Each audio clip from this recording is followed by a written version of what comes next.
Hey guys! Alright, folks, we're here today to check out a Patreon request from this patrono right here. The name of the band is called Atarka. Song is Barbarian and features none other than Björn Strid, a guy that's featured on more songs than Stormy Daniels and video collections owned by Donald Trump. Alright, now, I know who Björn Strid is, but I don't know who Atarka is, but we're about to find out. Yeah. You ready? Yeah.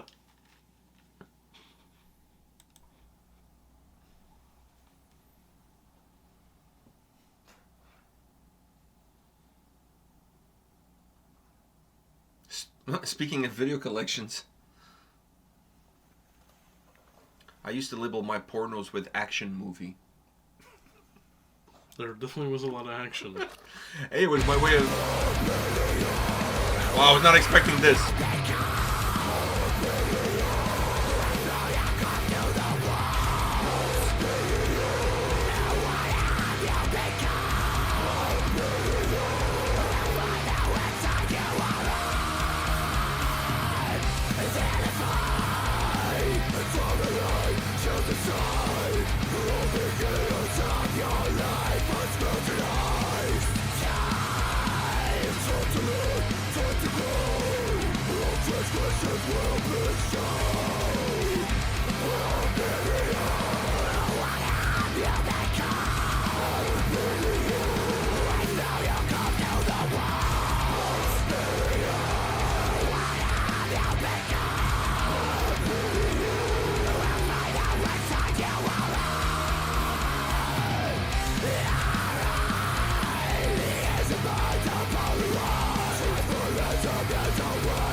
for an autopsy, you should do a video with Björn Strid. Or a song, I should say. Why? A video. Fuck, he's in everybody's songs and videos. I don't want him in Fit for an Autopsy. Okay. I like him, but, like, Fit for an Autopsy needs to be, like... Fit for an Autopsy. Okay, anyhow. Atarka, Barbarian, featuring Björn Strid. What did you think? You know, there was parts of the song... I don't know why I have something stuck in my eye. There was parts of the song where I wasn't... I think around the start, I wasn't fully sold. And then there was parts of the song where I kind of felt a little bit out of it. But when Björn Strid came in, you know, I was in there. When he came in, I feel like he turned the song like 10 times up. I like the fact that they used them quite a bit throughout the song. Exactly. Not just one verse or one chorus or something. The song just felt like a wall of noise and a wall of just like rhythm and movement. It was groovy too. It was very groovy. It was just some parts lost me a little bit. I think it got a little bit long. It got a little bit too long. Like for a song like this with this style, 3.5 minutes. And I gotta say, I don't like. It's not I don't like, but I prefer his screaming vocals over his clean vocals. No, over his harsh vocals. Not Björn Strid. Okay. His screaming harsh are, in my opinion, better because his harsh vocals they remind me of They remind me of remember the band. I'm trying to remember the name. Female band, and they did Convent. Oh, okay. He has the way he ends off words. It's just like Convent when it comes to the harsh vocals. Now, I'm not saying I don't like their harsh vocals, but what I'm saying is the way they do it. It works because but their sound is like they're doomed, so they move differently. So when she finishes a word and it has that sound of when you're trying to do that talking when you're sucking in your voice a little bit, when she does that and prolongs it, it sounds better. But when he does it, he doesn't prolong it. The song is just like it's also dead, right? But when he does it, since the song is very upbeat and he doesn't prolong it at all. It just sounds like every time he's finishing up with his harsh vocals, he's losing his voice a little bit. Or like he's sucking in too much air and I can hear him suck in the air. Like, I just... It's not my... I don't know. Sometimes he wouldn't do it. Like, some of his harsh vocals weren't like that. But some of them I could hear and it wasn't my thing. But when he came with the screaming vocals, I had no complaints. The screaming vocals I actually really enjoyed. And then when Björn Strid came in, I felt like the song levitated. Which... You know, that's the point of having. That's the point of having him there. But I gotta say, some bands they don't have him there to make the song worse. I feel like bands are gonna start using him. Like shitty bands are gonna start using him just because when he's there, the song is good. But then when he's not there, the song's not gonna be good. Okay. Let me say two things. First, I want to piggyback off of you, and I want to say that I'm a big fan of Björn Strid. I think he's a great vocalist. I wonder if he was wearing white jeans when he recorded this video, or if he was taking a night flight. To go see some orchestra. I don't know. But I'm a big fan of him as a vocalist, as a frontman, for both Soilwork and Night Flight Orchestra. And all the other projects he's been a part of like this. Okay, but this is where I have the issue. When you start doing guest vocals on anybody that throws you some pesos, it kind of dilutes your product. Yeah. Like, I mean... having Björn Strid featured on a track is not as cool as it could be. Yeah. Because he's featured on everybody's track. He's doing it to everybody. Like, I mean, if we recorded a song and we threw some money at him, he would feature it in our song. I think his bar is really low when it comes to that. I think his price is really low. Yeah, that too. Or maybe there's no bar. Just a PayPal link. I don't know. But I just feel like when you do that... It's like when, Instagram models have their link tree and you click on it and there's like the OnlyFans and their PayPals. You can just give them money. Yeah, for him, it's his OnlyFans and his PayPal. I just feel that when you do that many guest vocal spots, you're diluting your product. Yeah. One. Two, the bands that ask you to be featured on a song, their songs now are not going to have the same impact versus you having somebody who's normally not featured on songs at all. Like Hammerfall didn't do it right. But imagine having King Diamond feature on a song. That's fucking cool because you don't see that every day.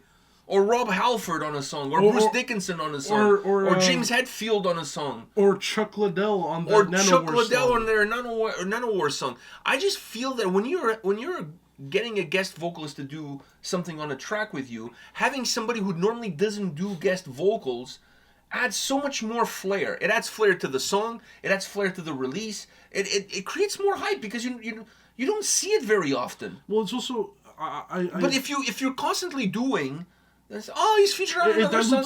Okay, he's featured on another song. It dilutes the product, but not only that, it's because unlike people, because I love Björn Strid's vocals. No, he's amazing. He's an amazing vocalist. I'm not taking anything away from that. You are right. He is overdoing it in a way because now whenever I listen to his music, I'm just gonna be like, yeah, I also listen to a song with him in it, another song with him in it, another song with, and then you kind of lose track of what you're listening to because he's in everything, right? Last Tarja album, he was on a song. Do you know what I mean? Plague Storm from Argentina, he was on a song. He's in that game, Hellslinger. Is he? Or Hellsinger, yeah. He's in that game, but so is like Ginger. I think he did a song with Mikael Salvo. Fuck, we haven't mentioned his name in a long time. He's someone who also... not anymore. He dabs, no, but... But I'm saying he's someone at one point who diluted his... Yeah! From being... Because if you... This is I the just problem. feel like no, here, hold on. This is the problem.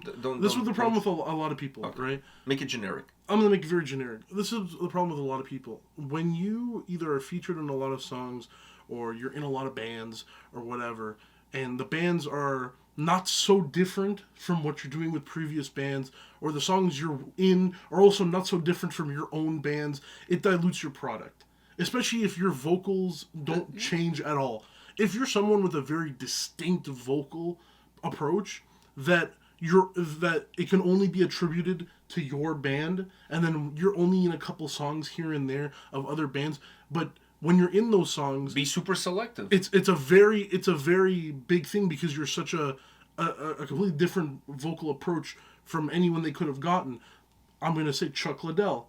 We've done 3 videos of him being featured, or probably more. But for me, the 3 iconic ones were "Pumping Iron Power," "Call Me," and "Call Me." I forgot about that one. "Call Pain. Me." Yeah, Pain. I forgot that. In the bottle. Yeah. You know, I haven't listened to that song in a long time. Yeah, man, I forgot about that. Okay, but go ahead with your that point. One, and then obviously Manowar. No. Pasadena, 1994. But the thing is about those songs is they don't dilute his sound because his vocal range is something that no one can duplicate. So they work. It works with him being on a song here and a song there. But that's also a thing. I know, but those songs. Imagine how he was in the next Angus McSix album, and then he was in the next Hammerfall exactly. album, and then he was in the next whatever album. It would be overdone.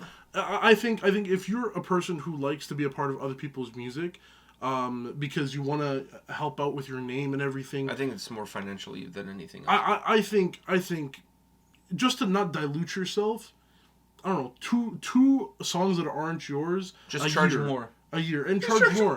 No, because then you're gonna. Then you get rid of all the riffraff. That's true, but what I'm saying is, like, if you limit yourself, then you're not diluting your product and you're actually helping out certain like things. That Pasadena song came out this year, right? Call Me, I think that was a while. Oh yeah, that was a long time. And same with Pumping Iron Power. So those songs were very. They were very spaced from one another. They were very spaced. I don't know about other songs, but those have been his 3 big ones. So you know, it's a lot of spacing out. But when you do something like this, and then you're on the Talia album, you're on this, you're on that, you're on this, you're on that, you dilute not only are you diluting your vocals, but that intertwines with your band because your vocals have such a big presence on the band. If you're a guitar player or something like that, I just don't think it creates the impact that it could create. Well, yeah, of course, but what I'm saying is, if you're a guitar player or whatever, do whatever you want because it's different. Guitar-wise, it's just like how Chuck Liddell. It's you can always do something different, but vocally, I do think you are diluting your impact on anything you're on, even if it's your own music. And you're lowering your value. Now, let me say the other thing is that's probably why so many people have gotten him now because his values, like, if you go on Cameo... It's like Bitcoin. Anyhow, the other thing I wanted to mention is, as you said, it took me a little bit of time to get into this song. Just like foreplay at the age of 45, it takes you a little bit longer to get into it. But I got into it. It took me a long time to get into it, but I got into it, and I fucking really digged it. Because it was... Even without Björn Strid, he made the song better, no doubt. And even after everything we just said about diluting the product, he still made the song better. But okay, you can make the song better. But if I hear him on the next song, but anyways, I just feel like Björn Strid is part of all these bands. But anyways, what I was going to say is that the song itself, I like the sound of the song more than I like the vocal approach. And I'm with you. I prefer the more screaming style vocals of the vocalist than the deeper ones. To me, the deeper ones were okay. They had a bad aftertaste to me. 100%. They didn't have the same impact as the screaming ones. The screaming ones worked a lot better. Because the song is very fluid. It's a song that has a lot of movement. And it's really groovy at times. And those screaming vocals match that sound a lot better than the more gruntier style approach. It would be like listening to Lamb of God with Corpse Grinder Fisher on vocals. It's not the same thing. Like, Lamb of God with a style of vocals, with a more raspy, like screaming, like almost like you're ripping your vocal cords out. It works really well for that groovier sound that they have. It's like Johnny Cash singing Fit for an Autopsy. Sometimes you have to find the best fit for the sound vocally, and it's not like the guy doesn't have that range. He does. No, he does. It's just that he's overusing a range that doesn't fit. At least not this song. I don't know about other songs. Oh, but especially this one. It doesn't matter. It doesn't matter if it's this song or another song. You should know as a vocalist, I may be able to do both of these, and I do them in other songs, but this song. The good news is at least the growling side of his vocals was at the beginning, and then it kind of disappeared. And it came back from time to time. Yeah, but not a lot. Not a lot. So it was easier. Manageable. It was easy to work your way through. I just didn't enjoy those parts, but when he came with the screaming vocals, I'm like, okay, this is good. Because the song was heavy enough. It didn't need that heaviness from his vocals. I just felt like it was overly... it was trying to be overly And if the heavy. song was chunkier, like heavier, like more pacey, because then it would work better. We're kind of drowning out that grooviness. So why even have the grooviness? They were holding it back. So why even have that stuff to begin with if you're trying to drown it out? Anyways, that's how I see it. But it's not a bad song. Having said all of that, it's not a bad song. I actually fucking digged it. It's not a bad song. What can I say? It's not something that I'm going to fucking write home about, an email or a tweet. I'm not listening to it again. If it comes on, I'm not turning it off, but I'm definitely not...